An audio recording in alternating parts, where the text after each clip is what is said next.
deixo paso a María Paz y luego a Estrella. Y cuando Estrella remate, Nacho, ya puedes empezar tú, que a lo mejor no entendiste una palabra de lo que dijimos en gallego, pero bueno, ya puedes empezar tú.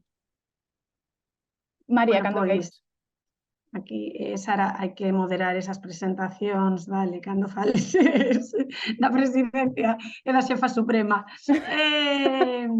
Impón un poquichiño. Nada, simplemente, grazas a todos e a todas por estar aquí.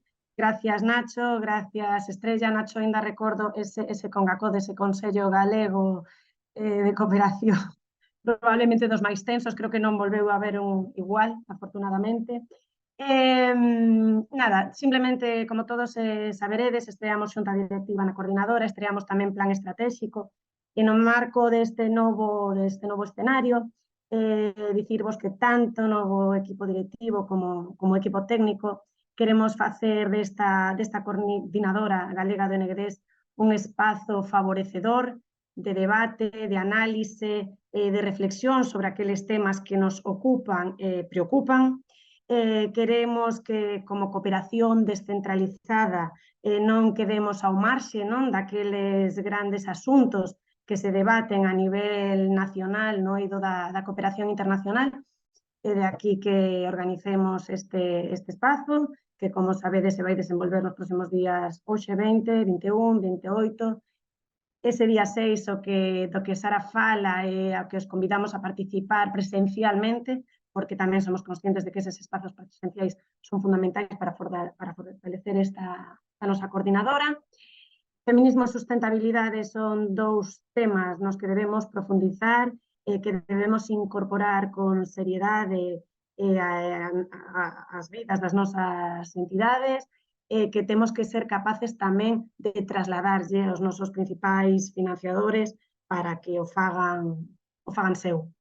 Así que nada, agardo que estas xornadas que con tanto esforzo preparamos e que contan cos mellores e as mellores ponentes, bueno, pois vos sexan útiles e sirvan para fortalecer esa aposta decidida. Moitas grazas e nada, disfrutade.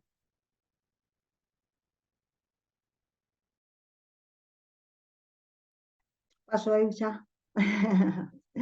Sara, bueno, pois bons días, un placer estar aquí compartindo este espazo de reflexión convosco e nada, simplemente agradecer á coordinadora por darme esta oportunidade de acompañarvos neste proceso de reflexión que espero que sexa importante e que nos axude a dar pasiños nestes retos que vos contaron as colegas aquí. Nada. Como teremos tempo de falar máis o día 28 e o día 6 para as persoas que os apuntedes ao obradoiro do día 6, eu xa non vou falar máis e vou dar espazo a Nacho, que é a quen queremos oír hoxe. Graciñas. Nacho, cuando quieras, ¿eh? Muy bien. Pues muchísimas gracias. Muchísimas gracias. Es un placer retomar este contacto, ¿no? Después de estos años como planteaba Sara al inicio, ¿no? Y María. No puedo dejar de pensar y no puedo dejar de expresar que viendo esta presentación que no es tan difícil entendernos en diferentes lenguas. A mí lo que me da es envidia no poder hablar un idioma tan bonito y tan maravilloso como el que habláis la mayoría de quienes estáis aquí. Pero no puedo hacerlo porque no lo conozco. Pero creo que con una propuesta, una actitud un poco democrática y un poco abierta es posible el entendimiento, ¿no? Después de lo que vimos ayer en nuestro congreso de los diputados y las diputadas. Bueno, no podía dejar de decirlo. Bueno, pues es un placer. También es un poco difícil para mí hablarle a personas que estáis tan metidas y tan en el día de la cooperación internacional, ¿no? Quienes estamos un poco más desde una perspectiva de análisis, desde una perspectiva pues eso, analítica y de estudio del mundo de la cooperación, seguramente tenemos la capacidad y el tiempo de poder hacer reflexiones que la gente que está en el día a día y en la pelea no puede, ¿no? Yo creo que eso es lo interesante de estos encuentros. Tenéis que intentar, yo creo, tomar con distancia y con perspectiva las cuestiones que yo, o las reflexiones que yo vaya a plantear, porque soy muy consciente de que le falta el anclaje en la realidad, ¿no? A pesar de que, bueno, yo he intentado hacer mucho seguimiento y he estado participando en espacios también de sociedad civil, mucho seguimiento de las políticas de cooperación y de cooperación descentralizada en particular, ¿no? Bueno, esto es como una salvaguarda o un pequeño colchón que yo me pongo para que tomáis con cierta perspectiva, ¿no? La reflexión que me pedían y la reflexión que yo creo que con muy buen acierto se plantea para esta apertura de este proceso de reflexión, yo creo que está muy bien pensada y muy bien planteada, ¿no? Otra cuestión es si podremos dar respuesta porque tenemos un problema muy grande entre manos, como creo que a nadie se nos escapa, ¿no?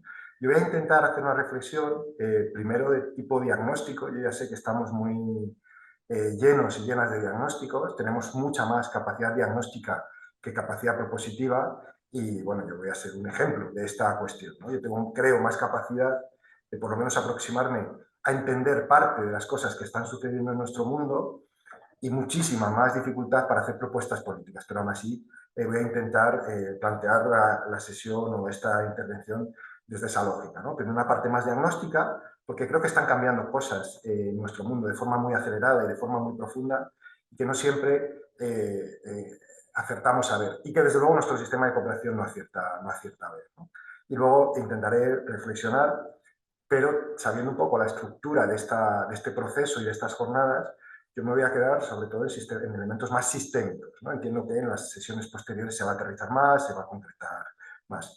Pero es que los elementos sistémicos, desde luego, son bastante importantes, ¿no? Bueno, me gustaría iniciar una primera parte, voy a estructurar como 4 grandes ideas, ¿vale? Voy a ir, por mi deformación profesional, voy a ir indicando cuándo paso de una parte a otra, ¿no? En la primera quiero conceptualizar un poco la crisis que vivimos, ¿no? O sea, yo creo que llevamos muchos años sabiendo que vivimos en una crisis.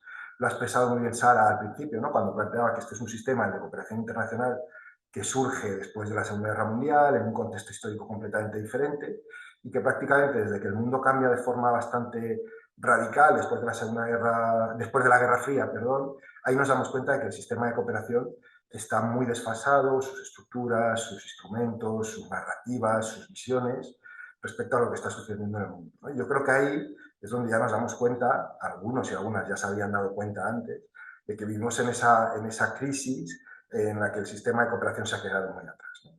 Lo que ocurre, yo creo, es que actualmente estamos dándonos cuenta, o llevamos tiempo dándonos cuenta, de que esa crisis era mucho más compleja y era mucho más profunda de lo que creíamos o de lo que los discursos hegemónicos y las lecturas hegemónicas nos estaban diciendo, ¿no? Y ahí es donde quiero que nos detengamos un poquito, porque esto me parece fundamental, porque creo que esto cambia absolutamente el marco de la cooperación internacional.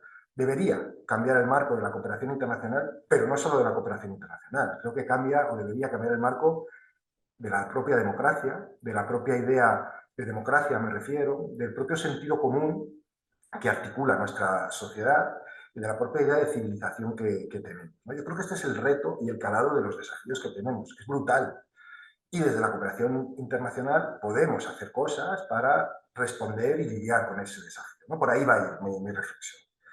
Te digo que vivimos en un momento de crisis, pero creo que tenemos que entender, o por lo menos yo estoy intentando entender, que esa crisis ya no es, o sea, no se explica como una superposición de crisis.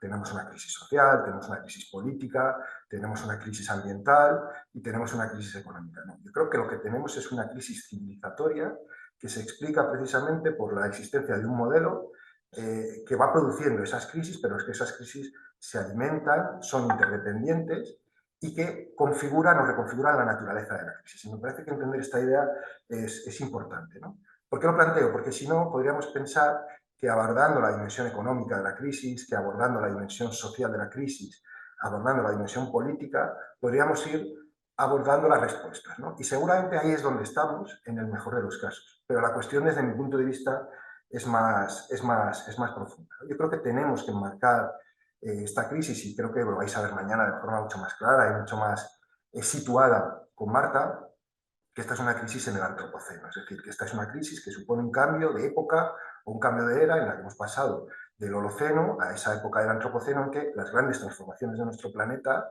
están generadas por la actividad humana, ¿no? Yo ya sé, no se me escapa, que hay un debate muy fuerte entre si realmente estamos en la crisis del antropoceno o en la crisis del capitaloceno, es decir, si es simplemente el ser humano o si es un determinado modelo económico, una determinada relación con la naturaleza, una determinada relación de carácter patriarcal, una determinada relación de carácter colonial y antropocéntrica, ¿no? Yo creo que ambos marcos, ambos conceptos son complementarios. Estamos en la época del antropoceno, pero de manera muy clara es el capitaloceno el que marca algunas de las grandes aceleraciones, algunos de los puntos de inflexión y algunas de las cascadas climáticas en las que nos enfrentamos, que nos están situando en un contexto de incertidumbre brutal, ¿no? Como el que no hemos enfrentado nunca, ¿no? Seguramente estas son cuestiones ya muy conocidas por todos y todas, quizá para otras y otros no tanto, pero a mí me parece importante que fijemos esta idea, ¿no? De esta crisis, que es una crisis civilizatoria, o que es una policrisis, o que es una crisis múltiple, o que es una crisis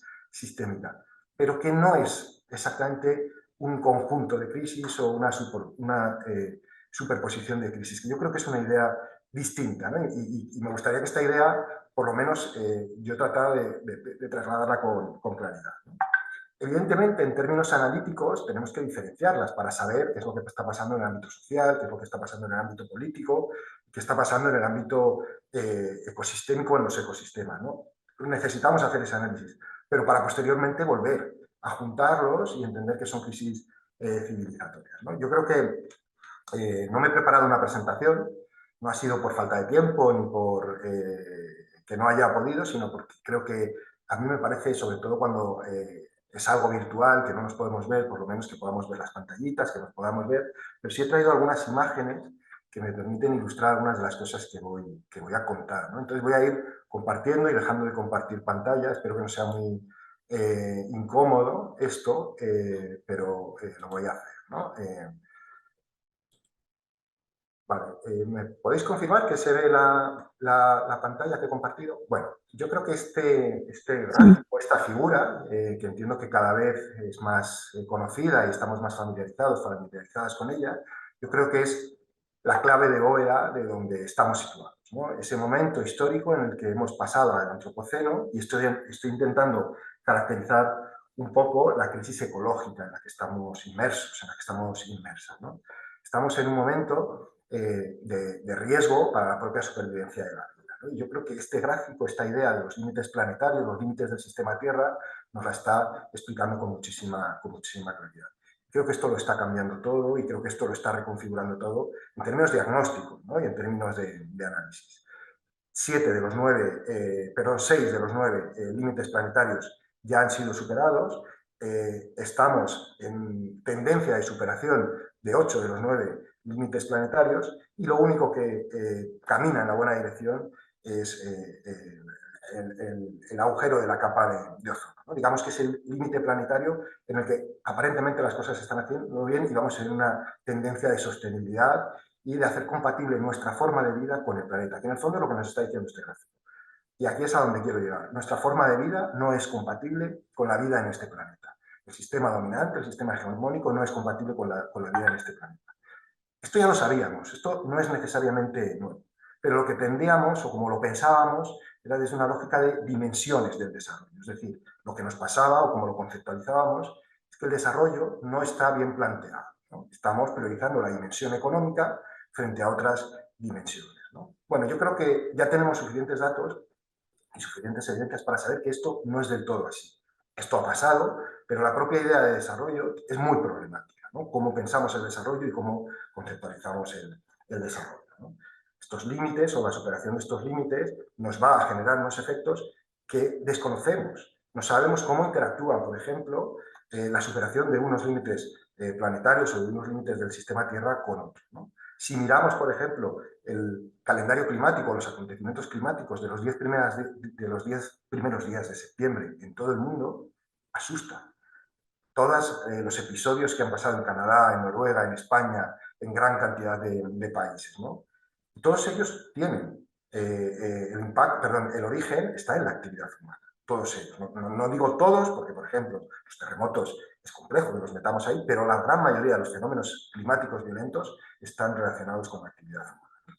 Este gráfico o esta figura, además, vemos que es dinámica. Si vamos comparando cómo es la superación de los límites biofísicos de nuestro planeta, lo que supone, en términos geológicos, un hito importantísimo en la historia de la humanidad, vemos cómo solo en 13, 14 años estamos avanzando en años geológicos de una manera brutal, de una manera absolutamente desconocida en la historia de la humanidad, ¿no? Yo creo que son datos que asustan y sobre todo datos que nos tienen que hacer reaccionar, ¿no? Por eso, cuando hablamos de cooperación con enfoque de sostenibilidad, yo creo que es un error. Es como plantear, bueno, pues vamos a incorporar un enfoque de sostenibilidad cuando el planeta se nos está desmoronando, ¿no?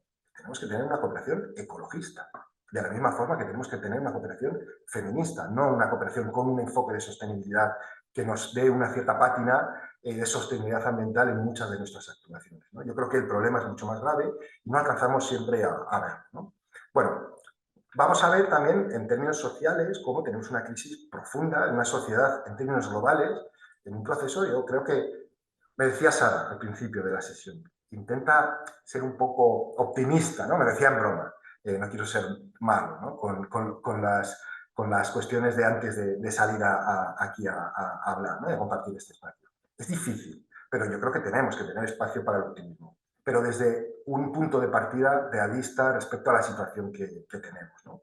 Claro que han pasado cosas buenas, ¿no? En esa lógica de procesos de desarrollo, de progreso material de la humanidad, de avance en términos de derechos, de avance en términos materiales, de avance en términos de bienestar, por supuesto. No se trata de negar que el progreso, que el desarrollo ha tenido elementos positivos que tenemos que conseguir conservar. Ese es el desafío que tenemos. ¿Cómo conservamos los elementos positivos que están en la base de nuestro proceso de emancipación humana, de progreso, de bienestar, de equidad, pero cómo los hacemos compatibles con la vida, ¿no? Bueno, vemos, por ejemplo, que una de las mejores noticias que tenemos en los últimos años, en las últimas décadas, es la lucha contra la pobreza, o cómo muchas personas han logrado salir de la pobreza. También sabemos que esta salida de la pobreza tiene muchísimos costes ambientales, costes sociales, y que tiene que ver fundamentalmente, no nos engañemos, con los procesos de crecimiento de la India y de Sudáfrica, y de China y de la India fundamentalmente, y de las grandes potencias demográficas, ¿no? Pero también estamos viendo cómo en el contexto de la crisis sanitaria, esas poblaciones más vulnerables, esas personas que están en situación de mayor vulnerabilidad, están cayendo nuevamente en la pobreza. Es decir, es un logro, pero es un logro que no es un logro sostenible, ¿no? Ni muchísimo menos. Sabemos, no me voy a detener mucho porque creo que esto es como los ingredientes con los que trabajamos, lo conocemos, ¿no? Lo que intento es plantear algunas reflexiones que nos puedan ayudar a ordenar algunas ideas y a ver esas interdependencias en la crisis, en la policrisis o en esa crisis civilizatoria que atravesamos, ¿no? La desigualdad. Estamos hablando ahora de los elementos más sociales. La desigualdad de género, pues también ha habido muy buenas noticias. Hemos vivido, en términos globales, en términos internacionales, un descenso de las desigualdades de género, pero seguimos viviendo en un mundo patriarcal, un mundo atravesado por dinámicas de desigualdad por razones de género, entre otras muchas, ¿no? Entre otras muchas que además interseccionan y agravan sobre todo las relaciones o las desigualdades de género. Sobre esto vais a hablar y va a haber gente mucho más capacitada que yo, ¿no? Pero lo que vemos es que tenemos unos límites estructurales que tienen que ver con ese sistema patriarcal para lograr erradicar las desigualdades de género, ¿no? Y están absolutamente enraizadas en nuestra sociedad. Lo que vemos es que ese techo, ese suelo de barro coincide con el techo de cristal y no tenemos la capacidad de transformar algunos elementos que están consolidando las desigualdades de género. No me detengo mucho en caracterizar las desigualdades, pero tenemos una desigualdad material o una desigualdad de riqueza, que es verdad que hay estudios que nos están diciendo, como los estudios que impulsa Piketty, que la desigualdad entre determinadas capas de la sociedad está disminuyendo, pero que la desigualdad entre aquellos que más tienen y aquellos que menos tienen está aumentando, ¿no? Y si, por ejemplo, como vemos en este gráfico, se sigue proyectando esta desigualdad, vamos a ir hacia sociedades que son invivibles. Ahora mismo vivimos en una sociedad que está atravesada por desigualdades brutales y es una sociedad profundamente violenta, es una sociedad que está en proceso de dualización, es decir, de separación tan brutal entre aquellos que más tienen y que menos tienen, que la vida no puede ser posible, que la democracia no puede ser posible, que se socava la democracia, ¿no? Pues fijaos cómo se proyectan las tendencias hacia el año 2050 si no hacemos nada para transformar esas relaciones de desigualdad, ¿no? O fijaos, por ejemplo, cómo se producen en términos estáticos en el año 2021 las desigualdades por ingreso entre el porcentaje de la población que más tiene, perdonad que me he pasado, y cómo el 10% superior acumula el 52% de los ingresos, pero acumula el 76% de la riqueza, ¿no? Y cómo el 50% inferior acumula tan solo el 2% de la riqueza. Soy consciente de que son datos que más o menos conocemos, ¿no? Pero nos están señalando el carácter y las interdependencias de nuestra crisis, que me parece que es la idea importante, ¿no? Por ejemplo, si relacionamos esta cuestión de la desigualdad con las cuestiones climáticas, ¿no? Podemos ver cómo se produce la huella de carbono, cómo se producen las emisiones de carbono y cómo se produce una desigualdad brutal y cómo el 1% más rico de la población genera el 17% de las emisiones de CO2, ¿no? Yo creo que esto es importantísimo, o cómo el 10% superior acumula el 48%. Es decir, hay una evidente relación entre la desigualdad, la emergencia climática, la superación de los límites planetarios, que exige una respuesta política profunda, ¿no? Y, por ejemplo, aquellas organizaciones que os dedicáis a trabajar cuestiones de movilidad humana conocéis muy bien esta realidad, ¿no? Y sabemos cómo la movilidad humana cada vez está más determinada por cuestiones ambientales, ¿no? Es decir, cómo se entrecruzan y cómo interseccionan muchísimos de los elementos que estamos hablando, ¿no? También estoy intentando caracterizar de manera, soy consciente, muy rápida, muy apresurada, esa crisis ecológica, esa crisis social, y sí que me gustaría detenerme, aunque sea mínimamente, en la crisis política que tenemos, ¿no? Estas crisis, la crisis ecológica, la crisis social, lamentablemente nos sorprenden o nos pillan en un momento de una crisis política muy compleja, ¿no? Porque es una crisis política que tiene muchas derivadas.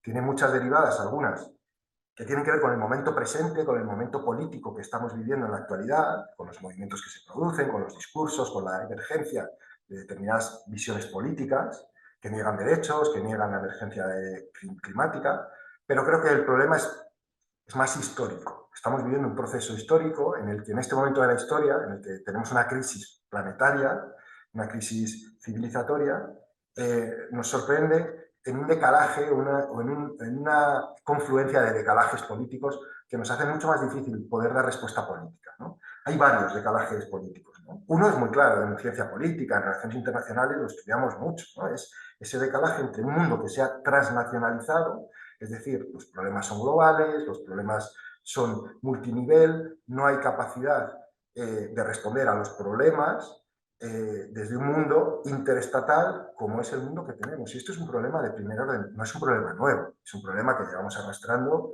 probablemente desde varios siglos, pero que con un proceso de transnacionalización y globalización tan acelerado como el que hemos vivido en estas últimas décadas, se hace más grande, ¿no? Los grandes problemas que nos están amenazando, que nos están golpeando, son problemas que exigen una gobernanza global, cooperativa, una acción colectiva democrática. Sin embargo, no tenemos unas instituciones, no tenemos un sistema internacional ni sistemas nacionales que piensen en esa clave. Seguimos anclados en un mundo interestatal que, en principio o en teoría, responde a los intereses nacionales. Luego, ahí no voy a entrar, porque si realmente respondiera a los intereses nacionales, ni tan mal, pero no es así, ¿no? Esa idea del interés nacional ya no existe en un mundo transnacional, ¿no? Yo creo que esto es un decalaje político o una encrucijada política de la que no tenemos, para la que no tenemos salida. El multilateralismo ha sido la respuesta tradicional,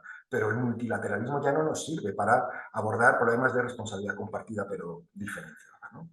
Tenemos un segundo decalaje que es muy relevante y es la tensión entre la urgencia y la gravedad. Perdón, entre la urgencia y gravedad y la complejidad. Tenemos problemas que son muy, muy complejos y que exigen miradas a largo plazo, exigen lidiar con esa complejidad, exigen un mucho mayor vínculo entre el conocimiento, la ciencia y los saberes, exigen pensar a largo plazo y tenemos problemas que nos están interpelando de forma muy urgente. Y es muy difícil compatibilizar esas dos lógicas políticas, ¿vale? Podemos poner remedios a problemas muy urgentes en la actualidad, pero necesitamos pensar en ese largo plazo, necesitamos pensar desde esa lógica mucho más estratégica, pero no hay incentivos políticos para pensar en esa lógica, ¿no? Pero todos los problemas de emergencia climática, de desigualdad, son problemas que nos estarían llevando a pensar en grandes pactos a largo plazo sobre fiscalidad, sobre muchos elementos. Luego hablaré un poquito sobre ello, pero quiero detenerme un poco en esta parte. No, priorizamos la urgencia, pero priorizamos, y ni siquiera priorizamos la urgencia desde una propuesta de resolución de problemas, sino muchas veces desde una lógica muy electoralista, ¿no? Y ahí tenemos ese decalaje. Y luego tenemos un tercer decalaje, que todos ellos confluyen y se retroalimentan unos a otros, y es el decalaje globalización-desglobalización. Y yo creo que aquí también tenemos un problema histórico importante. Vivimos en un mundo, desde mi punto de vista, que está inmerso en un proceso histórico que es el proceso de la globalización. Y es verdad que en el momento actual estamos en otra fase de la globalización. Hay quien habla que estamos en la posglobalización, quien lo plantea desde ahí. Pero seguimos en un mundo en el que las tendencias que están en la base de la globalización se siguen produciendo y se siguen acelerando, con lo cual la globalización no va a detenerse. La globalización financiera, los procesos de la globalización económica, muchos de los procesos de interdependencia y transnacionalización que están en la base de la globalización no se van a detener, ¿no? Y, sin embargo, estamos viendo cómo muchos discursos políticos están volviendo a la idea de soberanía nacional, están volviendo a una idea de desglobalización. Y ahí tenemos un decalaje, porque creo que estamos renunciando a apostar por la democratización de los espacios supranacionales, por una perspectiva cosmopolita, por una perspectiva de justicia global, por una perspectiva de derechos globales, desde esa lógica de la soberanía nacional, ¿no? Está muy vinculada con la emergencia de discursos reaccionarios, de neopopulismos conservadores reaccionarios. También tenemos en la izquierda, o también hay en la izquierda determinadas perspectivas, pero yo creo que la emergencia del neopopulismo conservador, ultraconservador, está muy vinculado con estas, que además es un discurso profundamente elitista, paradójicamente, que reacciona a cómo las élites han marcado determinado modelo de globalización. Es toda una paradoja política, ¿no? Cómo esas mismas élites que han estado en la base del modelo neoliberal son ahora quienes están liderando esa ola reaccionaria frente a esa globalización y esas élites globales, ¿no? Es muy interesante analizar. Y luego, por último, no me detengo mucho más en ello, porque quiero que me dé tiempo también a hablar de la idea del sistema de cooperación. Tenemos un problema de crisis democrática en nuestros propios países, ¿no? De democracia liberal. Tenemos un sistema, yo creo, unos sistemas que estamos viendo cómo se deterioran y cómo se agotan, ¿no? Yo no soy muy partidario de la cuantificación en muchas ocasiones, y tampoco soy muy partidario de la propuesta de democracia que plantea el índice de democracia de Economist, pero yo creo que es muy interesante ver, por ejemplo, cómo este propio índice nos está explicando desde una perspectiva muy mínima de la democracia, muy liberal de la democracia, cómo la democracia se está deteriorando y cómo cada vez tenemos menos regímenes de democracia liberal o de democracias plenas, como lo califica el Democracy Index, y cada vez tenemos más sistemas híbridos, autoritarios, o muchas sociedades caminan hacia ese autoritarismo, ¿no? Me parece que es importante que lo pongamos encima de la mesa para que veamos la dificultad que tenemos de lidiar con una crisis ecológica, con una crisis de cuidados, con una crisis social, con una crisis de desigualdades que creo que nos reclaman más democracia, pero más democracia desde una perspectiva de justicia global, ¿no? Bueno, y aquí es donde entra en juego, desde mi punto de vista, la cooperación, ¿no? Es decir, la pregunta es, ¿y qué tiene esto que ver con nosotros y con nosotras, ¿no? ¿Cómo? A ver, que tiene que verlo, yo creo que es claro que tiene mucho que ver, ¿no? Pero ¿cómo podemos lidiar con ello desde la cooperación internacional? Bueno, primero, yo creo que nos dice o que nos sitúa ante el espejo que necesitamos un cambio radical en la cooperación. Un cambio que interpela a muchos o que apunta a todos los elementos de la cooperación. Al discurso, es el desarrollo el que tiene que seguir siendo el motor de la cooperación internacional. Apela a las narrativas sobre la cooperación internacional, ¿no? Afecta a la propia institucionalidad de la cooperación internacional, a la institucionalidad en el sistema internacional, pero también a la institucionalidad dentro de nuestras propias administraciones públicas, en el Estado español, dentro del gobierno español, en la Junta de Galicia, en cada uno de los ámbitos institucionales en los que se sitúa la política de cooperación y cómo se sitúa, ¿no? Afecta a los objetivos.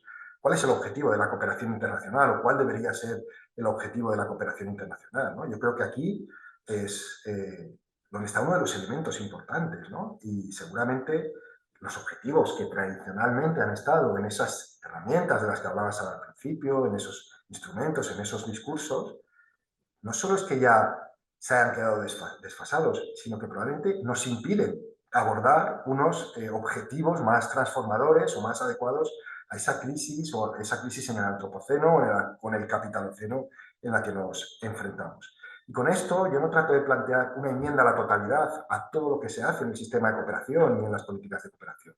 No, creo que se hacen cosas de muchísimo interés, cosas muy transformadoras, iniciativas muy transformadoras, a pesar del sistema de cooperación internacional, ¿no? Y yo creo que esto es trabajar con muchos elementos en contra, ¿no?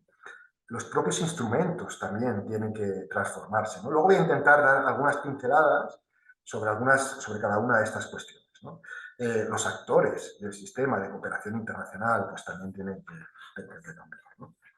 Bueno, yo intentando pensar un poco en cómo poder ordenar o poder ordenar la discusión, ¿no? Respecto a qué podemos hacer, cómo lo podemos hacer, qué puede abordar el sistema de cooperación, estructuraba o se me ocurría estructurar en 3 elementos las posibles reflexiones, ¿no?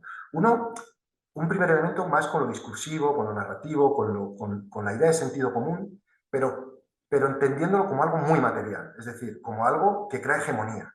Y ahora mismo hay una clara hegemonía en torno a las narrativas y las ideas en el sistema de cooperación, ¿no? En segundo lugar, ahora las desarrollo un poquito, ¿no? Respecto a la institucionalidad, ¿cómo podemos, ¿no? Si la cooperación está anclada en el CAA, son los donantes al final los que acaban tomando las decisiones, ¿cómo podemos, cómo abrir ese marco, cómo abrir esa institucionalidad? Es una lógica más democrática. Y el tercero tiene que ver con la financiación, ¿no? Al final seguimos en un sistema que es claramente cuantitativista, es un sistema norte-sur porque está articulado en torno a la ODE y en torno a los fondos y los recursos de cooperación, ¿no? Bueno, ¿cómo podemos en estos 3 elementos plantear alguna reflexión? También os confieso, y que vaya por delante, esa idea que os decía al principio. Aquí me siento muchísimo más limitado. Creo que tenemos mucha más capacidad analítica, o al menos yo, analítica que prescriptiva, ¿no? O que propositiva o que performativa, ¿no? Es muy complejo, sobre todo porque estamos hablando de cuestiones muy, muy sistémicas, ¿no? Pero respecto a eso que planteaba, el primero de los elementos, lo narrativo, lo discursivo, creo que no se nos debe escapar que el sistema de cooperación es un espacio de disputa de poder, y es un espacio de construcción de poder, y es un espacio de hegemonía, y que la cooperación internacional ha sido muy útil, más allá de todos los elementos positivos que ha podido generar, para fijar y para construir esa idea de progreso, esa idea de desarrollo, que responde a una visión occidental, que responde a una visión ilustrada de la realidad, ¿no? Que responde a una visión desarrollista y, por lo tanto, que responde a una visión capitalista, antropocéntrica, patriarcal y colonial. Y está absolutamente arraigado en los discursos y en las prácticas, ¿no? De hecho, creo que aquí es donde tenemos, y estoy viendo las fotos, ¿no? Veo a Estrella, veo a Clara, a muchas no os conozco, ¿no? Pero cuánto tiempo llevan hablándonos de esto, ¿no? Me da un poco de pudor estar planteando aquí cuestiones pues, que yo sé que hay gente que las maneja mucho, mucho mejor, ¿no? Pero bueno, creo que es importantísimo que entendamos cómo aquí tenemos un problema fundamental y aquí hay un problema de institucionalismo discursivo muy claro, muy grande, ¿no? Hasta que nuestras instituciones no asuman que esto es parte del problema, no vamos a poder transformar esta realidad, al menos desde mi punto de vista. Por eso yo creo que esa batalla discursiva respecto a si la ley incorpora determinados conceptos, si el plan director incorpora determinados conceptos, no va a transformar automáticamente la realidad. De hecho, puede tener un efecto perverso, que es que esos conceptos acaben cooptados. Creo que Estrella y Clara conocen bien, y seguramente todas las que estáis aquí conocen bien esta idea de cooptar discursos, ¿no? Pero creo que la disputa discursiva, narrativa, respecto a esos ejes de dominación capitalista, colonial, patriarcal, y yo incluiría el eje antropocéntrico, es decir, el ser humano el hombre, hasta hace bien poco, el ser humano en el centro, yo creo que no nos está ayudando y es parte del problema, ¿no? Entendamos que esos discursos son parte de la reproducción del poder y del poder desde esas lógicas y desde esos ámbitos estructurales, me parece que es fundamental, ¿no? Por eso es tan relevante que, por ejemplo, en la ley estatal, en la ley española, aunque sea una cuestión meramente discursiva, y creo, porque esto además lo he vivido muy de cerca, por impulso de la sociedad civil, hayan entrado enfoques o discursos o conceptos como la cooperación feminista, que había mucha renuencia por parte del gobierno a incorporarlos, ¿no? Es muy importante hablar del marco de la justicia global. Ahí yo creo que es donde tenemos que encontrar un marco que le dé sentido a la idea de cooperación en el que diferentes cosmovisiones, diferentes proyectos políticos, diferentes visiones del mundo se encuentren llamadas, se encuentren cómodas. El concepto de desarrollo ha expulsado a muchísimas visiones de la idea de cooperación, ¿no? El marco de la justicia global, y no es una cuestión poco importante que me estaba acordando de un antiguo presidente que decía que no es cuestión menor, sino que es cuestión mayor, un paisano de muchas de quienes estáis por aquí, que, por ejemplo, la ley de cooperación española incorpore el marco de justicia global, ¿no? Es decir, cómo consigamos transitar hacia otro proyecto de sentido común. Y no creo, y esto yo creo que es importante, lo he discutido mucho con los compañeros y las compañeras de Oxfam, que están haciendo ese tránsito hacia la idea de justicia global. La FEDE en Cataluña lo tiene bastante claro y lleva tiempo hablando de la justicia global. Creo que es muy importante, por ejemplo, este cambio, pero que no desplace a otras propuestas, como pueden ser propuestas del buen vivir, propuestas que tienen que ver con otros tipos o enfoques postdesarrollistas, propuestas que tienen que ver con la convivencia global, que puedan convivir, que no impongamos un único marco conceptual o un único proyecto de sentido común en torno a la idea de cooperación, ¿no? A mí me gusta mucho cómo lo plantea Marina Garcés, no hablando de la cooperación, pero ella habla de los universales recíprocos, ¿no? Esa idea de cómo diferentes visiones del mundo tienen que entender dos cosas. Una, que vivimos en un marco de universalidad. Por esa idea del proceso de globalización que os planteaba al principio, que yo creo que no podemos pensar que vamos a volver a un mundo de comunidades locales o un mundo estatal o de soberanías nacionales puramente, ¿no? Entonces, desde esa idea de universalidad nos tenemos que encontrar y nos tenemos que entender. Y Marina Garcés habla también de recíprocos, ¿no? De cómo esos universales tienen que entender que tienen que convivir, ¿no? Y la cooperación para el desarrollo, esto es algo que no, o el sistema de cooperación, esto es algo que no he entendido del todo bien, ¿no? Las ideas de pluriverso, buen vivir, la idea de reparación. Quizá, además de cooperación, deberíamos estar hablando de reparación, ¿no? Yo creo que decolonizar e incorporar una perspectiva feminista a la cooperación no puede hablarse sin asumir algo que va a tener unas resistencias institucionales brutales, que es esa idea de reparación. Pero en realidad, nuestros propios gobiernos han firmado la idea de reparación cuando están asumiendo en el Acuerdo de París la idea de responsabilidades compartidas pero diferenciadas. En realidad están asumiendo ese marco, pero ese marco hay que resignificarlo políticamente. Bueno, por ahí me parece que van uno de los desafíos importantes. Le he dicho a Sara que me avise cuando queden 5 minutos, pero bueno, veo que todavía me quedan 10, 11 minutos. A ver si consigo llegar al final sin acelerarme mucho, ¿no? El segundo elemento, como decía, tiene que ver con la institucionalidad, ¿no? Y aquí voy a hablar en términos muy sistémicos o muy amplios, muy de sistema internacional. Pero creo que esta reflexión es necesaria también aterrizarla y bajarla hacia nuestros propios países, hacia nuestras propias comunidades políticas, ¿no? Me parece que es fundamental. Me voy a quedar en el plano internacional y quizá puedo plantear alguna cuestión de lo más local, ¿no? Pero en el plano internacional tenemos un problema importante y además un problema que no es nuevo. Ya lleva denunciándose o apuntándose mucho tiempo, ¿no? Es una paradoja que el sistema de cooperación sea un sistema nada democrático, absolutamente nada democrático. Es decir, es un sistema que a partir de los años 60 se articula en torno al Comité de Ayuda al Desarrollo de la OCDE. Y aunque a lo mejor el CAD no está muy presente o muy visible en nuestras vidas como trabajadores, trabajadoras, militantes de la cooperación, sí que está muy presente. Cuando hablamos de los sectores, cuando hablamos de la ODE, cuando hablamos de los modelos de información, cuando hablamos de un montón de los sectores de actuación, en realidad el CAD está muy presente en nuestras vidas de cooperantes o en nuestras vidas de actores de la cooperación, ¿no? Yo creo que es realmente relevante. Pero el CAD, como seguramente todos y todas sabemos, es un club. de actores privilegiados, de países donantes, de países del norte o de los países más ricos o de los países con más poder. Y aunque es verdad que ha habido muchos procesos de liberación, procesos de transformación, directrices que han intentado transformar elementos, dejar de hablar de receptores para hablar de socios, seguimos instalados en un sistema que es CAD-céntrico. Y yo creo que aquí tenemos que jugar un papel y tenemos que jugar un pulso para intentar que el centro del sistema de cooperación no sea el CAD, ¿no? Y desde luego que aquí en los países del sur, muchos actores de la sociedad civil global están trabajando por transformar ese modelo, ¿no? La cooperación sur-sur yo creo que ha impulsado mucho esa transformación. ¿Qué otro espacio es el que puede jugar el papel que juega el CAD?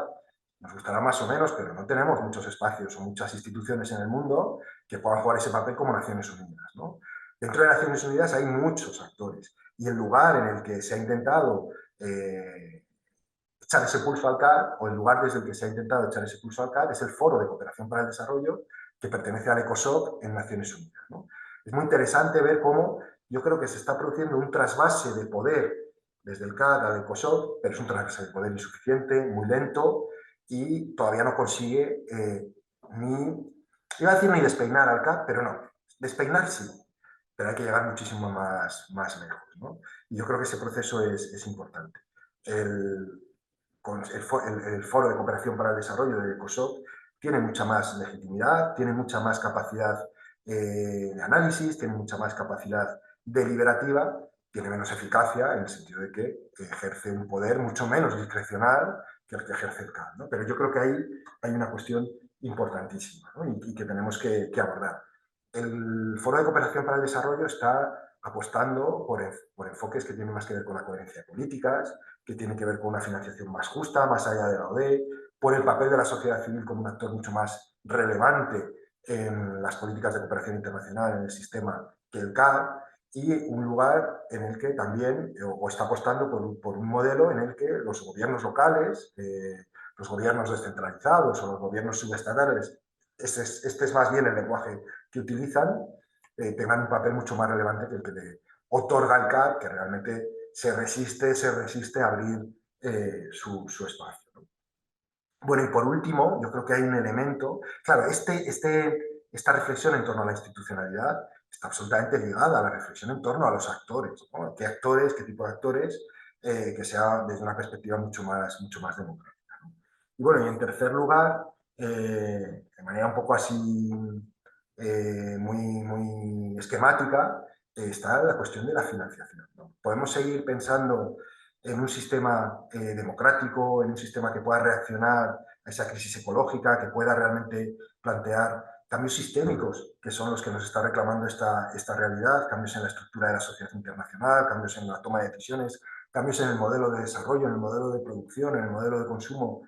Podemos impulsar ese tipo de cambios desde un sistema que está articulado por una lógica de financiación absolutamente norte-sur, en la que la AOD, la Ayuda Oficial al Desarrollo, sigue siendo la medida de todas las cosas, ¿no? Es decir, al final, todo el trabajo que hacemos, todo el trabajo que hacen las organizaciones gallegas, las ONGs de cualquier lugar, de cualquier país del norte, o buena parte de este trabajo, está mediado por las posibilidades de financiación en las políticas de cooperación internacional, ¿no? Seguimos pensando de esta lógica y la ayuda oficial al desarrollo sigue siendo un acto discrecional, un acto gracioso por parte de los donantes, ¿no? Hasta cierto punto, es verdad, porque el hecho de que España forme parte de la Unión Europea le supone una serie de obligaciones y de responsabilidades. Probablemente por eso no ha desaparecido la política de cooperación en nuestro país, porque cuando vivimos los años más duros, del año 2010 a 2005, la ODE española prácticamente se situó en los límites o en las contribuciones obligatorias que España tenía que hacer al Fondo Europeo de Desarrollo y a algún organismo internacional de Naciones Unidas. Pero más allá de eso, España se quedó con un presupuesto de unos 200 millones de euros para pagar la estructura y poco más, poquito más, ¿no? Bueno, esto es una historia que muchas y muchos ya conocen, ¿no?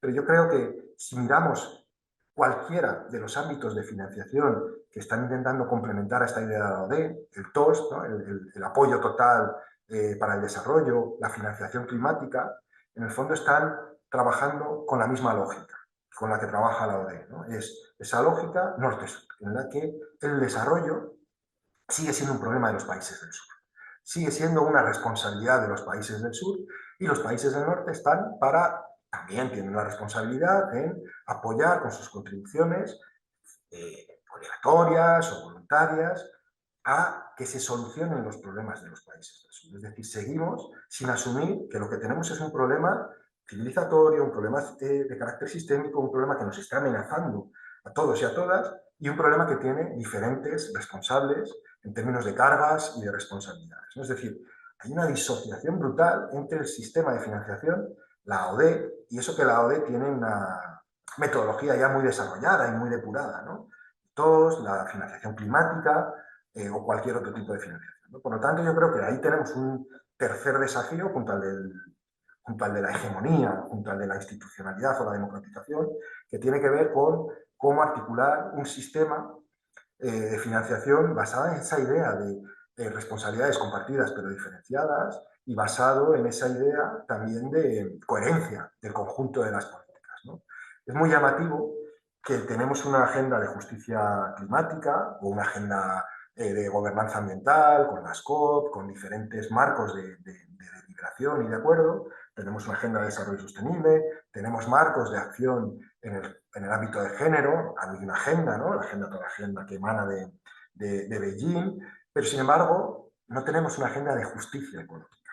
Esa agenda no existe, no tenemos una agenda de fiscalidad, es decir, claro que hay deliberación global y negociaciones globales que tienen que ver con la fiscalidad, pero hasta que Estados Unidos no se descuelga Biden con el 15% de impuestos a las empresas transnacionales, no tenemos una medida encima de la mesa, ¿no? Una medida absolutamente insuficiente. Es decir, no tenemos un marco de justicia económica que tenga que ver con cuestiones de deuda, que tenga que ver con cuestiones de financiación, que tenga que ver con cómo se gestionan los derechos especiales de giro, etc., ¿no? Por lo tanto, yo sé que este es un desafío brutal, ¿no? ¿Cómo logramos avanzar hacia una agenda de financiación que no sea una agenda de financiación del desarrollo desde esa lógica norte-sur, sino que sea una especie de fondo de cohesión, una especie de impuesto global, de redistribución y democrático, ¿no? Yo creo que ese es el desafío al que hay que apuntar y eso saca el marco de la cooperación internacional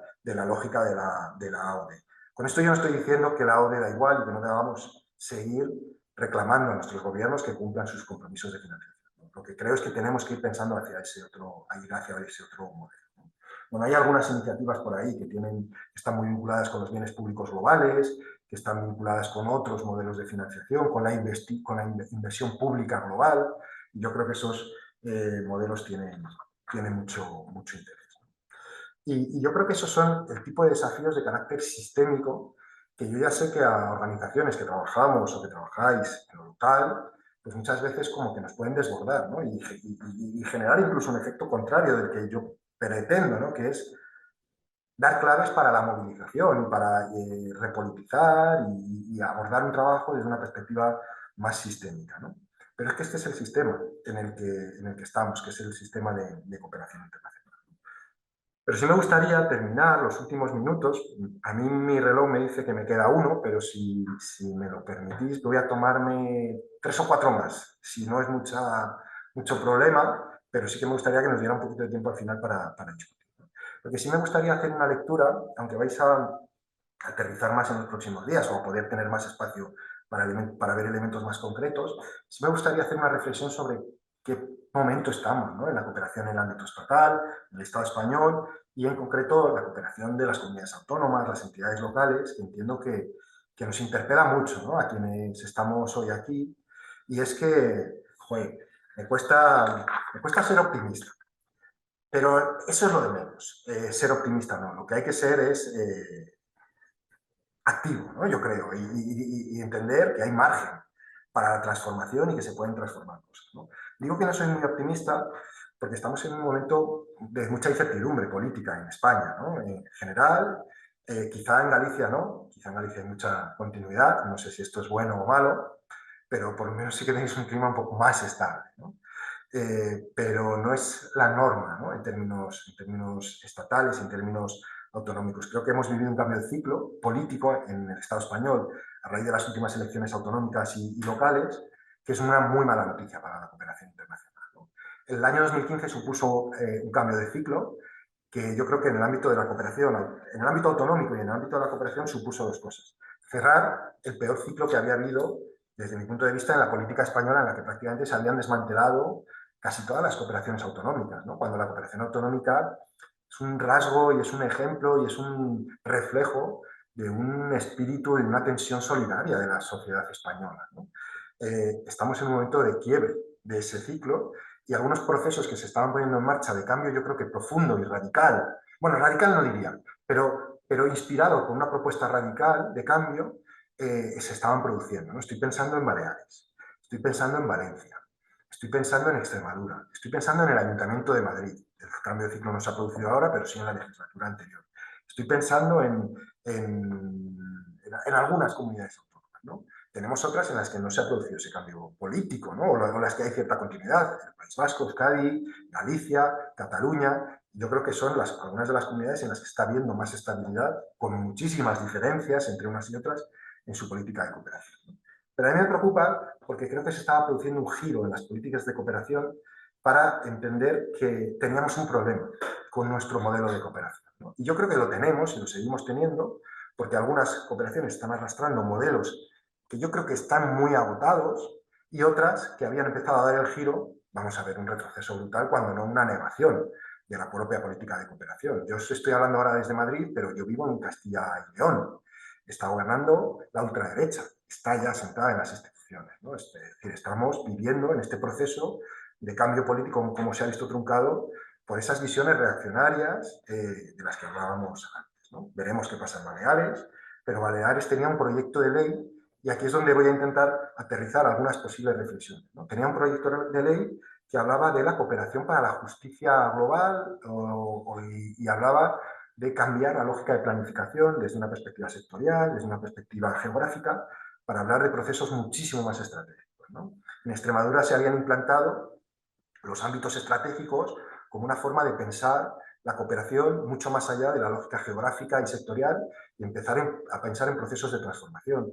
Uno de esos ámbitos estratégicos era feminismos y desigualdades. Otro de esos ámbitos estratégicos era un modelo de desarrollo que respete la sostenibilidad de la vida, ¿no? Otro era movilidad humana y derechos humanos, ¿no? Bueno, en Valencia estábamos viendo cómo estaban empezando a cambiar el ciclo de la política y empezaba a emerger una responsabilidad importante. Bueno, yo creo que ahí tenemos un desafío. Pensar en nuestro modelo de cooperación, yo creo que transformar ese modelo e intentar hegemonizar ese cambio en el modelo, ¿no? Y creo que ahí, y yo ya hablo intento con mucha franqueza, creo que las ONGs, las coordinadoras, pero las ONGs a tipo individual, tienen que ser claves en la transformación de ese modelo, ¿no? Antes Sara daba una cifra sobre el porcentaje importante que gestionan las ONG gallegas dentro de la cooperación gallega, ¿no? Yo creo que esta cifra se reproduce prácticamente en todas las comunidades autónomas, con algunos márgenes de diferencia, pero es un peso muy importante. Yo creo que ese peso en la gestión de la AOD, de la cooperación gallega, de la cooperación vasca, no siempre se traduce en una capacidad de participar y construir una política más transformadora. Yo creo que ese es el desafío que tenemos, ¿no? Desde una perspectiva muy analítica, muy académica quizá, o muy propositiva, de investigación, desde diferentes espacios en los que yo he podido participar, hemos intentado hacer esa propuesta de los ámbitos estratégicos como las propuestas de cambio metodológico, pero también de cambio sustantivo en las políticas de cooperación. Cómo poder pensar la cooperación desde otra forma, mucho más deliberativa, mucho más participativa, mucho menos fijada con anterioridad respecto a qué vamos a hacer, dónde vamos a trabajar, con qué instrumentos. En el fondo, nuestras políticas de cooperación están mediadas por los instrumentos de cooperación y están constreñidas por los instrumentos de cooperación. Cómo pensar desde otras lógicas, cómo pensar otros instrumentos de cooperación, pero también desde lógicas temáticas más importantes, ¿no? Más transformadoras, que tengan que ver con esos ejes de dominación de los que hablábamos al principio, ¿no? El eje de dominación antropocéntrico, el eje de dominación capitalista, colonial, patriarcal. ¿Por qué no pueden ser esos nuestras líneas de acción en la cooperación, ¿no? ¿Y por qué no podemos poner todo nuestro trabajo al servicio de esas líneas, ¿no? Seguimos pensando desde esa lógica construida en un mundo que yo creo que ya no existe, ¿no? Sectores, países, por supuesto que hay que aterrizar geográficamente nuestro trabajo, ¿no? Yo ya sé que esto último que estoy diciendo puede resultar muy críptico o muy abstracto, pero yo creo que se están dando iniciativas interesantes, ¿no? A través de Sara o a través de la coordinadora yo os puedo facilitar algunos, algo de algunos textos que apuntan un poco más o que desarrollan un poco más estas ideas, ¿no? Ahora, por ejemplo, yo estoy participando, y con esto voy terminando, en un proceso de acompañamiento a la Diputación Foral de Vizcaya, que le está dando un cambio interesante a su política de cooperación, ¿no? Y está basándose en la idea de los ámbitos estratégicos, ¿no? Y, por ejemplo, está articulando, va a empezar un proceso de reflexión y participación social y política y proponen 3 ámbitos estratégicos, ¿no? Van a proponer 3 ámbitos estratégicos, el de las transformaciones feministas, el de las transformaciones ecologistas y el de las transformaciones sociopolíticas. Bueno, yo ya sé que no en todos los contextos políticos se dan las mismas oportunidades y eso también hay que hacer esa lectura política de quién gobierna, cómo gobierna, hasta dónde se puede estirar, ¿no? Pero yo creo que la lectura esa, pues bueno, quizá puede ayudar o plantear algunas ideas, ¿no? Y ya sí, aquí yo terminaría. Siento que me he pasado un poquito del tiempo, pero bueno, al final a veces me lleva algunas ideas, tampoco quería pasar por encima de ellas muy rápido, ¿no? Entonces, bueno, yo lo dejaría aquí con la tranquilidad de que sé que van a venir varias sesiones que van a aterrizar, que van a concretar, que van a matizar y que van a recoger muchas de las cosas que yo aquí, pues bueno, tengo un poco el lujo de permitirme abrir grandes melones que luego hay que ir cerrando, ¿no? Pero bueno, y nada. Pues Sara, yo creo que tomas tú otra vez la palabra, ¿no? Y a vuestra disposición Sí, para charlar y discutir lo que haga falta. pues Nacho, muchas gracias. Valió la pena que te alargaras un poco porque así ahora yo creo que tenemos todo bastante claro para entrar a hacer preguntas. Somos 43, entonces si queréis levantar la mano ahí abajo, si no sabéis entráis de palabra, no os leéis, pero si queréis levantar la mano apuntamos por qué orden habéis pedido intervenir e intervenís.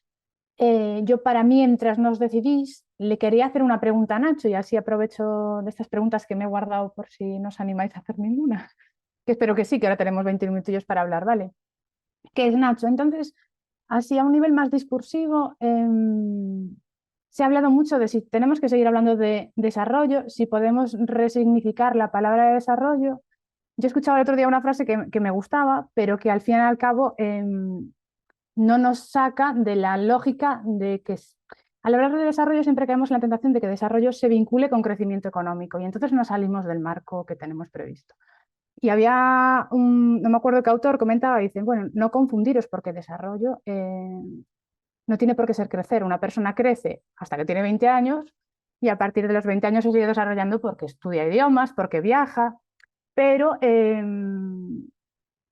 no sé si podemos, para que nuestro discurso sea verdaderamente transformador, resignificar la palabra desarrollo y seguir defendiéndola, o si tendríamos que descartarla. Esta es una. Y si resignificamos la palabra desarrollo, ¿cómo hacerlo para salir un poco de la lógica que está vinculada con la idea de desarrollo eurocéntrica, creada alrededor del crecimiento económico? Y también cómo hacer que pues, otras cosmovisiones que tienen otra idea de desarrollo, otra idea de relación con la naturaleza, entren en el marco, porque lo que nos ha pasado es que son, por ejemplo, las organizaciones que tienen mucha presencia en América Latina o en otros contextos, pero tienen vínculo con alternativas o otras propuestas y otras cosmovisiones que ni siquiera son reconocidas fuera del marco de los movimientos sociales y 4 cosas más. Tú, por ejemplo, que vienes del ámbito de la academia, este tipo cuando se habla de descolonización del saber, este tipo de propuestas ni siquiera entran en la academia porque no son tenidas en cuenta porque, bueno, al fin y al cabo, para entrar en la academia también hay que tener una posición de privilegio y muchas de estas, ¿no? Muchos de estos discursos no tienen la oportunidad de acceder a los grandes marcos para reproducirse. Digo por eso, mira, tenemos que seguir hablando de desarrollo, que a lo mejor ya pasar de esa palabra y no decir que buscamos el desarrollo sostenible porque le estamos dando ya el marco a no cambiar nada. Ese es un poco rollo, pero... Es un tema que es un poco el elefante, ¿no? En la habitación y que miramos hacia otro lado. Yo creo que aquí es muy complejo, porque influyen muchas cosas. Yo creo que hay un elemento institucional, si queremos que las administraciones dialoguen con nosotros, con nosotras, ellas hablan del lenguaje del desarrollo y es muy difícil plantear otro marco de la discusión, ¿no? Se me ha olvidado compartiros un gráfico, pero la pregunta o la reflexión de Sara me ha hecho recordar que no lo he compartido. Voy a volver a compartir pantalla para intentar reflexionar sobre esta pregunta o reflexión de Sara y a ver si más gente se anima, no necesariamente a preguntar, sino también yo creo que a discutir, ¿no?, sobre esta cuestión que yo creo que es muy, muy relevante.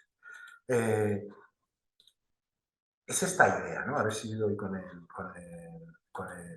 ese gráfico. Es esta idea que en concreto, este gráfico está tomado de un informe del PNUD, pero que tiene mucho que ver con el trabajo de Hickel, que nos habla del decrecimiento, que tiene que ver con sobre todo la idea de los límites del desarrollo, ¿no? Este gráfico seguramente ya lo habéis visto, lo conocéis, y si no, hacedlo, porque cambiará vuestras vidas. A mí al menos me ayudó a entender algunas cosas, ¿no? Y creo que a quienes venimos del mundo del desarrollo, del mundo de la cooperación, nos ayuda a entender cosas, o por lo menos nos pone en una situación muy difícil en términos discursivos, en términos analíticos. Es muy sencillo el gráfico, ¿no? Básicamente lo que mide es el índice de desarrollo humano en el eje horizontal, es decir, lo que hemos entendido por algunas de las dimensiones del desarrollo, la social, la económica, y lo compara o lo contrasta con la huella ecológica. Y básicamente lo que nos dice es, nuestro modelo de desarrollo es insostenible, es incompatible con la vida, porque está poniendo en riesgo la propia sostenibilidad de la vida, porque está generando una carga sobre el planeta que no puede soportar el planeta, ¿no? Básicamente lo que nos dice es que los países que tienen un nivel de desarrollo muy alto, es decir, que han llegado a esa senda del desarrollo que tiene que ver con ese desarrollo humano, es un desarrollo que no es soportable para el planeta. El desarrollo, para que fuera soportable para el planeta, tendría que estar en este cajón, que es el cajón de la biocapacidad o el cajón de la sostenibilidad, ¿de acuerdo? Y no tenemos ningún país en el mundo que esté en ese modelo de desarrollo, ¿no? A mí me parece que esta idea es potente para reflexionar sobre lo que estaba planteando Sara. Yo creo que podemos seguir haciendo discursivamente lo que queramos, que luego las políticas van a ir por su lado, ¿no? En realidad, no tenemos políticas de desarrollo sostenible, tenemos políticas que tienen que ver muchas con un marco neoliberal que vincula o asocia esa idea de desarrollo a la idea de crecimiento económico.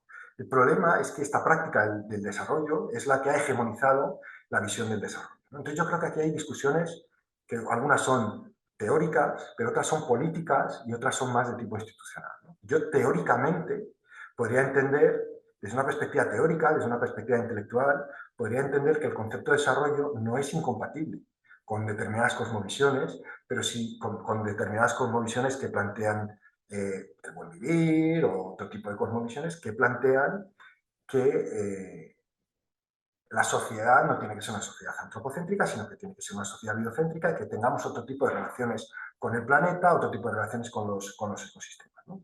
Yo creo que hay conceptos y aproximaciones al desarrollo que nos permiten dialogar con esas otras cosmovisiones. El problema es que no hay prácticas del desarrollo que nos permitan dialogar con esas cosmovisiones. Y quizá para poder tener un diálogo desde esa perspectiva de universales recíprocos, tenemos que renunciar a esa idea de desarrollo. No como un concepto, como un constructo intelectual, pero sí como una práctica política, ¿no? Yo creo que ahí es importante, no sé si que resignifiquemos el desarrollo, pero que sí que disputemos la idea de desarrollo en los espacios, en los marcos en los que el desarrollo es el marco hegemónico. Me estoy refiriendo al diálogo institucional. Pero lo que creo es que la estrategia para mí no sería tanto ni descartar, sí más resignificar, pero ir a otros marcos en los que el desarrollo pueda estar, pero que el desarrollo no sea el marco de sentido común o el proyecto político que haya detrás de la cooperación internacional. Por eso la idea de justicia global, por eso la idea de convivencia global, por eso la idea de sostenibilidad de la vida son, desde mi punto de vista, más potentes y no niegan la idea de desarrollo, cuestionan la idea de desarrollo, pero creo que ahí puede haber debate. Para mí, esa es una cuestión fundamental. ¿Cómo conseguimos articular un marco que sea democrático y en el que esas cosmovisiones puedan vivir? Yo personalmente estoy intentando situarme en ese marco, ¿no? Y creo que por ahí es donde tenemos por donde podemos avanzar, ¿no? Pero es muy interesante cómo vinculas esto con la perspectiva de la decolonialidad. Totalmente el paralelismo se puede hacer en la academia. Yo, por ejemplo, estoy intentando meter en clase perspectivas decoloniales, pero desde una perspectiva muy militante, ¿no? Muy individual, como una opción personal. Estructuralmente no hay espacio prácticamente, a no ser que estemos hablando de grados como antropología o determinadas visiones pues, muy periféricas dentro de los grados, ¿no? En ciencias sociales, por ejemplo. Pero yo creo que la propia crisis en el antropoceno es una revolución que nos tiene que hacer cambiar absolutamente, ¿no? Y que el marco de la discusión tiene que cambiar. Y en ese contexto yo creo que tenemos una oportunidad para que podamos hablar de justicia global y para que entendamos que el marco del desarrollo es el que nos ha traído hasta aquí. Ese marco del desarrollo es el que nos ha traído hasta aquí, ¿no? Bueno, esa es mi reflexión, quizá un poco desordenada y nada conclusiva, de si debemos o no debemos hablar de desarrollo, pero yo creo que por lo menos problematizar mucho con la idea de desarrollo es clave, ¿no? Y es muy importante.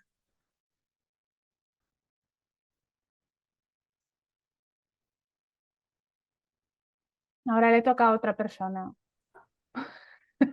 Dale ahí un poco, venga.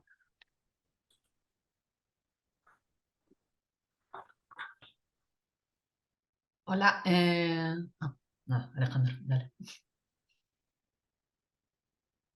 Dale, Lore. Bueno, yo solo quería hacer un comentario que creo sobre el debate del desarrollo y precisamente todas las visiones, ¿no? De Latinoamérica al respecto. El otro día estábamos en un encuentro sobre la debida diligencia para las empresas, ¿no? Y fue invitada una mujer ecuatoriana que está defendiendo la Amazonía y, claro, el debate sobre debida diligencia y sobre lo que las empresas o no tienen que comprometerse a hacer en Latinoamérica me pareció curioso, ¿no?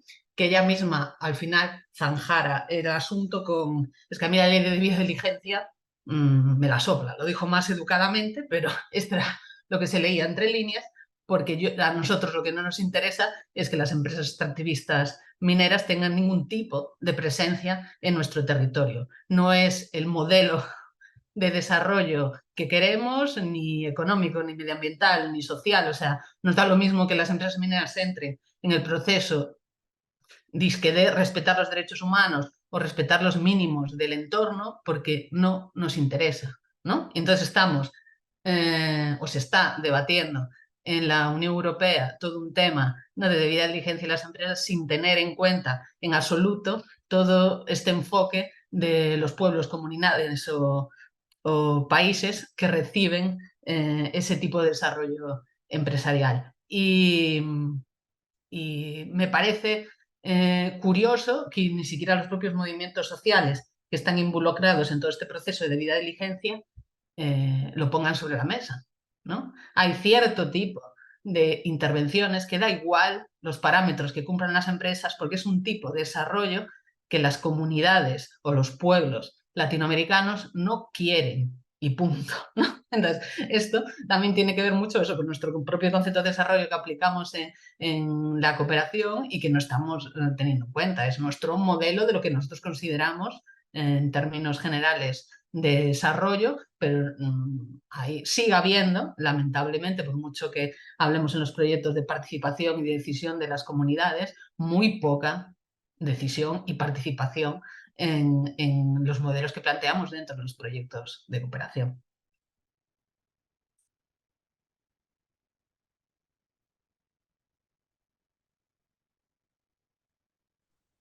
No sé, vamos, yo entiendo como un diálogo, lo digo porque quizá no hace falta ese partido de tenis, ¿no?, entre vosotras y yo, pero simplemente aprovecho para decir que es que me parece que es fundamental lo que acabas de plantear, ¿no, Loren?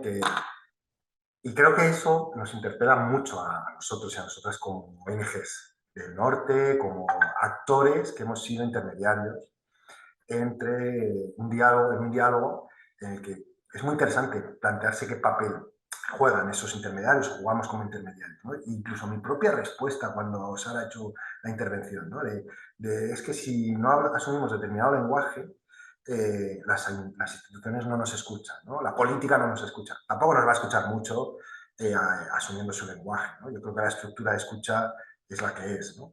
Pero es que interesante, yo creo que desde una perspectiva feminista, desde una perspectiva colonial, no asumir un papel que no nos corresponde, ¿no? De traducir intencionalidades, de traducir discursos desde el sur, sino de asumir que el espacio político lo tienen que ocupar otros actores, otras personas, otros colectivos, ¿no? A mí me parece que esa lectura que estás haciendo es clave, ¿no? Y a veces, pues no, el propio sistema nos coloca en lugares en los que asumimos el sistema de administración, el sistema burocrático, nos coloca en lugares en los que asumimos papeles que muchas veces no nos corresponden. Yo comparto bastante esa lectura.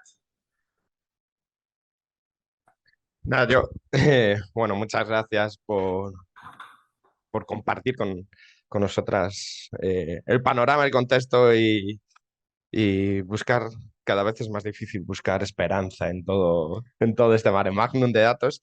Yo a todo esto también quería ver limitantes, ¿no? Y uno de los limitantes que empiezo a observar es que el papel de las organizaciones de la sociedad civil, no el papel, sino la importancia, el significado y los marcos de actuación que tienen cada vez están más sesgados. Y más cuando estabas hablando de los regímenes autoritarios, como están ampliándose, y sobre todo en el día a día, donde estamos viendo que las organizaciones son un problema para determinados gobiernos, especialmente las organizaciones socias del sur, ¿no? Me estoy pensando en Nicaragua, estoy pensando en Guatemala, estoy pensando en El Salvador por deformación profesional, pero si abrimos los marcos podemos pensar en la India o podemos pensar en Níger, cómo este último golpe de Estado también se ha significado sobre las organizaciones de la sociedad civil. Entonces, más allá de todas estas reflexiones macro, creo que el papel que juegan las organizaciones, por lo general, estamos hablando de una terminología muy amplia, pero por lo general también se tiene que resignificar en este nuevo espacio. A mí siempre me gusta pensar que las relaciones con los gobiernos de las ONGs tienen que ser tensas, pero nunca pasan por la negación de la pertinencia de que existan, que es la situación en la que estamos actualmente. Entonces, un punto que me inquieta ya no es solo el panorama internacional, la arquitectura mundial, sino cómo podemos contribuir a ser salvaguarda de las ONGs de aquí y qué futuro nos espera a las organizaciones de la sociedad civil en un marco que era el enfoque de derechos, donde eran corresponsables, ¿no? de las políticas públicas y donde parece que cada vez la lucha está más en la supervivencia y en la democracia como un propio sistema. Entonces, es un elemento que me inquieta también en este nuevo contexto. Y era más que esto, una reflexión así Seguramente compartida. aquí, y reflexión e inquietud que compartimos, Alejandro, y que yo creo que expresas con muchísima claridad. Estoy convencido de que aquí hay mucha gente que tiene una lectura más trabajada y más sólida, ¿no? Que la que puedo tener yo, que desconozco muchos de los contextos, ¿no?, en los que trabajan las organizaciones y las reflexiones que puedan surgir, ¿no? Yo lo que sí que creo es que esto que estás planteando tiene que ver con un momento histórico y con un momento de ola reaccionaria, y que los sucesos que se producen en cada uno de esos países tienen explicaciones específicas, causas concretas muy vinculadas con la historia y con el escenario de cada uno de esos países, pero que esos elementos están absolutamente imbricados o enmarcados en un contexto global de emergencia, de reacción, de reducción del espacio cívico, de deterioro democrático, y que ahí yo creo, por eso intentaba conectar esas grandes crisis política, económica, social, con el trabajo de la cooperación, ¿no? Y cómo podemos democratizar espacios y cómo podemos incidir en planteamientos que democraticen las tomas de decisiones en el ámbito global, en el ámbito internacional, en los ámbitos estatales, ¿no? Yo ahí, por ejemplo, lo que sí que creo es que esto es algo que interpela, por ejemplo, a los propios mecanismos de financiación de la cooperación internacional, ¿no? Yo creo que esa cooperación, esa financiación en cascada, o esa idea de tener mecanismos muchísimo más directos que impacten en las organizaciones sociales, que contrastan con un modelo como es el de la cooperación española y el de las cooperaciones autonómicas, que hacen, con excepciones muy puntuales, inevitable la participación de las organizaciones españolas o de las organizaciones gallegas. Y yo ya sé que esto puede parecer como un tiro en el pie, ¿no?, por parte de las propias organizaciones, que parece que nos quita espacio, ¿no? A las organizaciones del norte, que nos quita lugar. No, yo creo que nos resitúa y reconfigura cuál es el papel que debemos jugar, de facilitar esos procesos de financiación, de facilitar esos espacios, ¿no? Y a mí me parece que esa reflexión que planteas, Alejandro, es crítica, ¿eh? Yo no tengo respuestas, pero creo que por ahí sí que se pueden estar dando iniciativas interesantes, ¿no? Como algunas organizaciones están asumiendo procesos de reestructuración para descentralizar la toma de decisiones. Claro, esto a muchas de las organizaciones que estáis aquí sois organizaciones locales y no da lugar, ¿no? Pero no sé, me parece que, por ejemplo, los mecanismos de financiación de nuestra cooperación son completamente contrarios para poder trabajar en las lógicas que demandan lo que está planteando Alejandro, ¿no? Y ahí hay una agenda de incidencia, que entiendo que ya está en marcha esa agenda de incidencia, pero que quizá conectarla más con ese marco de democratización sería interesante, ¿no? Creo que Patricia también tenía la palabra pedida desde hace rato. Bueno, creo que ya has ido un poco respondiendo a lo que yo planteaba, pero yo que vengo también del mundo medioambiental, cuando hablamos así de temas de consumo siempre criticamos mucho que siempre se responsabiliza al último eslabón de la cadena, que es al consumidor, y tratamos de sacarlo de ahí, ¿no? Del foco de es que estás consumiendo mal, lo estás haciendo mal, no sé qué. Cuando intentamos desviar la atención, pues bueno, pues más al tema de las empresas o de administración. Y ahora escuchando tu charla me sentía como cierto paralelismo, ¿no? Cuando estamos hablando de un sistema, de un tema tan macro como son las políticas de cooperación, veía como que, ¿y las ONGs tenéis no sé qué? Y yo, coño, si somos el último eslabón de la cadena, ¿qué capacidad tenemos nosotros? Y yo era para pedirte eso, en plan, que, bueno, habéis dado ahora unas pinceladas, ¿no? El tema de la incidencia, el tema de cambiar nuestras estructuras, pero como qué nosotras, siendo como somos, algunas incluso muy pequeñitas y tal, ¿qué capacidad tenemos nosotras para hacer esos cambios que se demandan tan heavy, tan radicales y no sé qué, cuando tenemos pues un marco político ya preestablecido, las fuentes de financiación te financian lo que te financian y no te financian todo lo que tú quieres, el marco dentro que se está dentro de la cooperación, tanto en Galicia como a nivel estatal, también te dice qué es qué es lo que tienes que hacer, entonces estamos como muy constreñidas.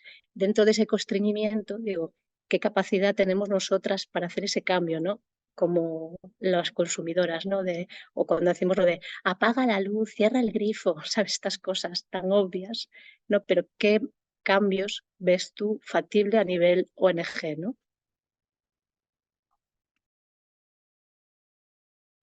Créeme, Patricia, que entiendo mucho lo que dices, porque yo también, como decías al principio, tengo un pie en la universidad, pero he tenido el otro pie durante muchos años en espacios de sociedad civil y entiendo perfectamente esa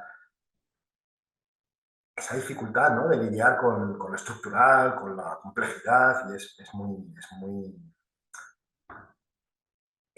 muy evidente, ¿no? Claro que podemos identificar algunos elementos, las cuestiones de incidencia en los marcos de financiación, pero yo creo que es muy relevante, ¿no? O sea, eso que tú planteas tiene como una explicación muy clara, ¿no? Que es esa paradoja micro-macro, ¿no? Pensamos que porque cambiemos lo individual, lo macro va a cambiar, las estructuras van a cambiar. Y no necesariamente, a lo mejor incluso las modificaciones micro consolidan una estructura macro, ¿no? O sea, yo creo que eso lo que nos lleva es, por supuesto, a pensar que en términos individuales nuestra acción es importante, pero que tenemos que pensar de forma estratégica, colectiva, y que eso es importante, ¿no? No estoy del todo de acuerdo con una cosa que has dicho y ahora explicaré por qué. En lo que somos como el último eslabón de la cadena. En términos individuales sí, pero en términos colectivos creo que no. Creo que ahí perdemos de vista a veces el poder discursivo, el poder simbólico, el poder de construcción de sentido común que tienen las organizaciones sociales. No solo el poder material de transformar la realidad a través de su acción, sino también de construir la realidad. Lo que pasa es que aquí, seguramente, claro, he ido viendo las organizaciones en las que estáis, conozco muchas, otras no. Aquí hay una brecha muchas veces entre las pequeñas organizaciones y las grandes, ¿no? Es decir, una pequeña organización muchas veces tiene un discurso más crítico, tiene un carácter más combativo. Qué importante es que organizaciones grandes, estoy hablando de Oxfam, estoy hablando de, no sé, de grandes organizaciones internacionales, que tienen algunas sedes en España, asuman que eso también va con ellas. Que tener un discurso anticapitalista también va con ellas, que tener un discurso decolonial también va con ellas, ¿no? Yo creo que ahí la capacidad de transformación de todo este sector, de todo este colectivo, será mucho más amplia, ¿no? Pero el papel que tienen las pequeñas organizaciones, introduciendo enfoques, introduciendo discursos, resignificando, disputando narrativas, me parece que es fundamental, ¿no? Pero ahí creo que el trabajo colectivo como sector, en esa capacidad de definir un sentido común, en esa capacidad de construir la narrativa, creo que es fundamental, ¿no? Lo que pasa es que eso exige capacidad de análisis, capacidad de estudio, posicionamiento en los debates públicos. Es un trabajo que muchas veces no entendemos como nuestro trabajo central, pero creo que sí que lo es, ¿no? Soy muy consciente de que es una respuesta muy ambigua y muy poco concreta, Patricia, a tu inquietud, a esa reflexión y a esa necesidad que yo comparto, ¿no? Pero creo que no perdamos de vista una idea. El dato que daba Sara es que si las ONGs no hacen cooperación, la cooperación se para. Si las ONGs mañana quieren, las ONGs gallegas mañana quieren abrir o tener un espacio en un medio de comunicación para lanzar un mensaje, lo tienen. Si se organizan y lo hacen. Si quieren construir discurso, pueden hacerlo desde una perspectiva de organización, desde una perspectiva colectiva, desde una perspectiva de disputa del espacio público. Y creo que ahí hay muchísimo que hacer. Y yo creo que ahí nuestra historia, nuestra forma de funcionar, la lógica de financiación no nos ayuda, no nos lleva a priorizar lo discursivo, la narrativa, el sentido común, la construcción de un espacio público, la disputa del espacio público, desde las ideas de construcción de una política feminista, de profundización democrática, de lucha contra la crisis ecológica, ¿no? Pero creo que ahí tenemos mucho más que hacer, ¿no?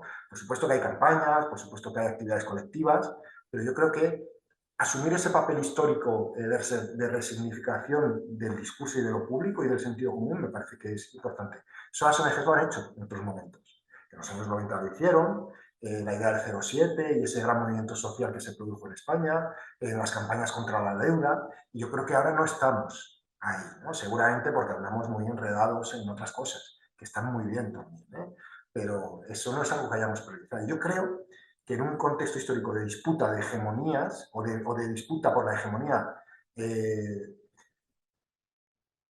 del sentido común, en el que la ultraderecha está ganando esta disputa, está hegemonizando este discurso, yo creo que tenemos que replantear qué papel podemos jugar ahí, ¿no? Yo creo que eso sería importante.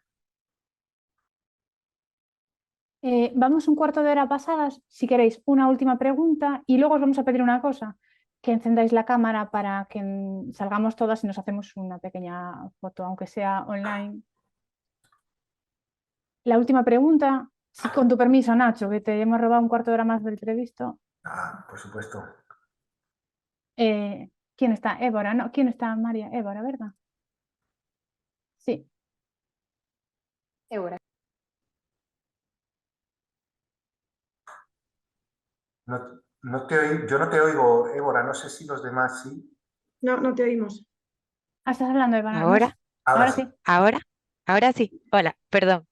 Aquí con problemas tecnológicos. Quería levantar la mano y saludé, pero aprovecho para saludar y para agradecer el espacio. Y bueno, nada, era un poco retomando todo esto de la resignificación, ¿no? Discursiva y del accionar. Y como me gustó mucho como Nacho fuiste planteando el tema del, ¿verdad? Del antropoceno y también del capitaloceno.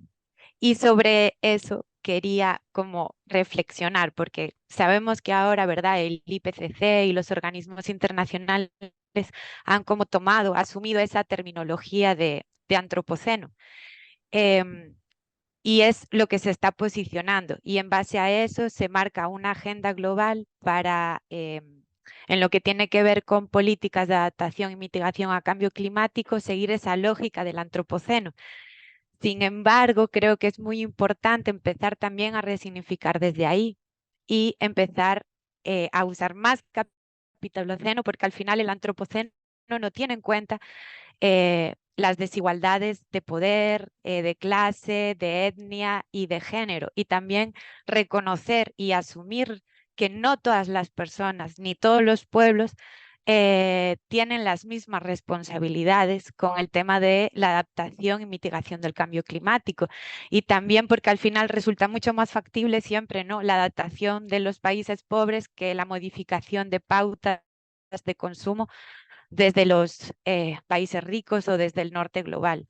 Y bueno, como que eso siento que es como muy peligroso porque al final estamos promoviendo prácticas de adaptación basadas en comunidades que lo que hacen es como promover siempre esa relocalización y redistribución de los impactos climáticos, pero priorizando y poniendo en riesgo a una parte de la población que realmente no tiene una responsabilidad histórica en todo el tema de esta crisis civilizatoria y climática que planteabas, y ética, porque esto al final también, o sea, ponen sobre la mesa un cuestionamiento ético de que nos interesa quedarnos con una terminología para en base a eso seguir promoviendo medidas